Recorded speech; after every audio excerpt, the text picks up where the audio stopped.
Philippe Clerget, bonjour. Bonjour. Bienvenue au Buzz Média Orange Le Figaro. Merci. Vous êtes le président du groupe de la presse culturelle au sein du SPM. Vous êtes aussi président de Sophia Publications. Alors vous les avez amenés. Il y a Historia, il y a le magazine littéraire, il y a Recherche. C'est un groupe de presse culturelle qui vous est très cher, à moi aussi.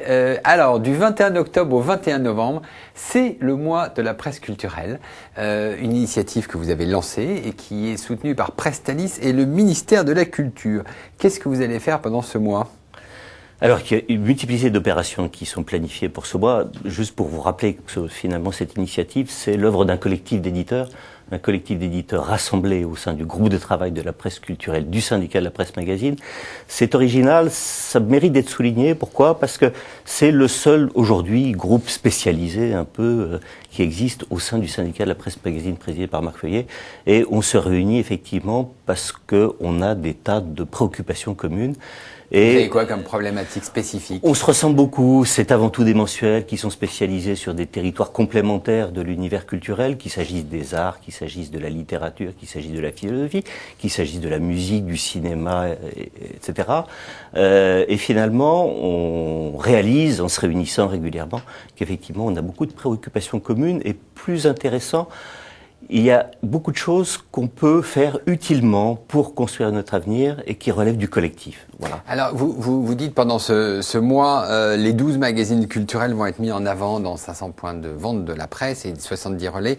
Ça veut dire que vous estimez qu'ils ne sont pas suffisamment mis en avant d'habitude ?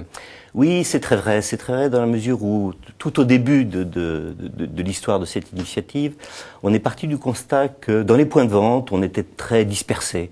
Qu'il y avait un rayon littérature, qu'il y avait un rayon histoire, que la musique était d'un autre côté, les sciences d'un troisième, etc. C'est ça ? Et partant du principe et du constat qu'on avait quand même beaucoup de points communs, et beaucoup de clients communs d'ailleurs, on a voulu faire émerger à un moment ou à un autre et tester la fédération de cet univers dans les points de vente.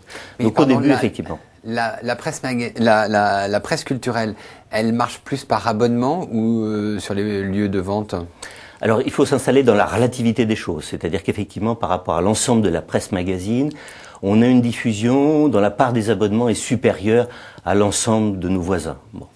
On a aussi une autre spécificité, très certainement, et c'est pas inintéressant aujourd'hui, depuis la crise de 2008, c'est qu'on est beaucoup moins dépendant des recettes publicitaires que l'ensemble de la presse, et que la presse magazine en particulier. Vous êtes dépendant à hauteur de combien, à peu près ? Oh, ça serait très difficile de situer les taux parce que, encore une fois, les contours de la presse culturelle, ils sont pas définis. Voilà.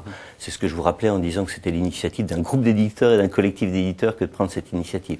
Mais c'est vrai qu'on n'a pas tendance à se plaindre dans la mesure où aujourd'hui, on subit comme tout le monde finalement un univers économique tendu, si ce n'est difficile.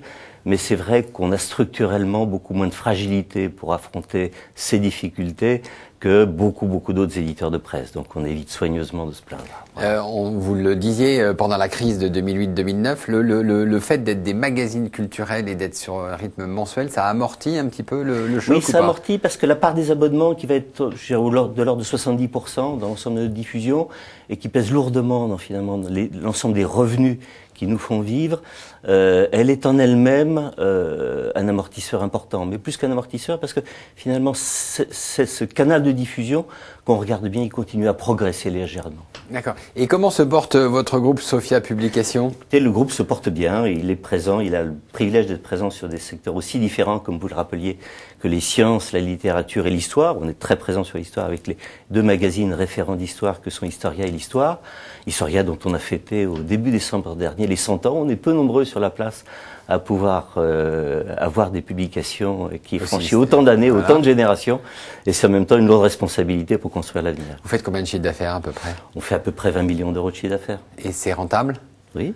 D'accord. Alors, est-ce que vous avez, vous-même et vos collègues de la presse culturelle, suffisamment investi le numérique ? Parce qu'avec l'arrivée des tablettes, on peut imaginer beaucoup de choses. Hein, le magazine littéraire associé à des e-books, Historia pour visiter un musée. Est-ce que c'est des territoires que vous explorez ? Alors, ça ouvre des pans absolument fantastiques. Je pense que qu'on travaille sur ce type de dispositif avec l'ensemble du groupe de travail de la presse culturelle, on voit bien qu'on se sent très concerné par la mutation inaugurée par les tablettes, c'est-à-dire cette mutation à l'écran.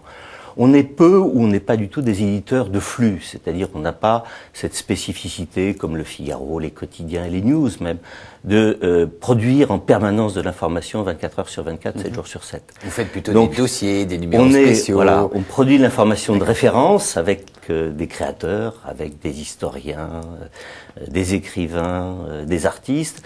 Et de ce point de vue-là, notre rôle dans la création d'informations de référence fait que la problématique de l'évolution du numérique se pose de façon un tout petit peu différente. Mais elle est très concernante par rapport à l'aventure de l'écran et des tablettes. Voilà.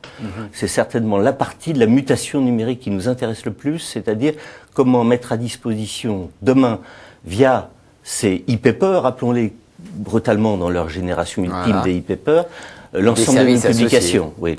Avec tout ce que ça pourra ouvrir comme potentialité nouvelle, notamment ce rapport à l'image animée, pouvoir passer de la photo, qui est abondante dans l'ensemble de nos publications, mais de pouvoir passer effectivement à la vidéo et plus généralement à l'utilisation de l'image animée. C'est-à-dire nécessité d'investir quelque part. Absolument. Et est-ce que vous avez les moyens?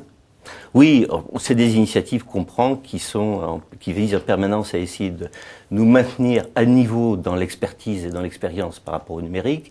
Pour citer les quelques initiatives qu'on peut porter actuellement au niveau de Sophia Publications, il y a aussi bien sur Historia des applis à iPad de jeux sur les idées reçues en histoire, que des versions totalement format tablette sur un magazine comme La Recherche. Ce sont deux expériences déjà, pour ne prendre qu'elles, qui sont de nature très différente.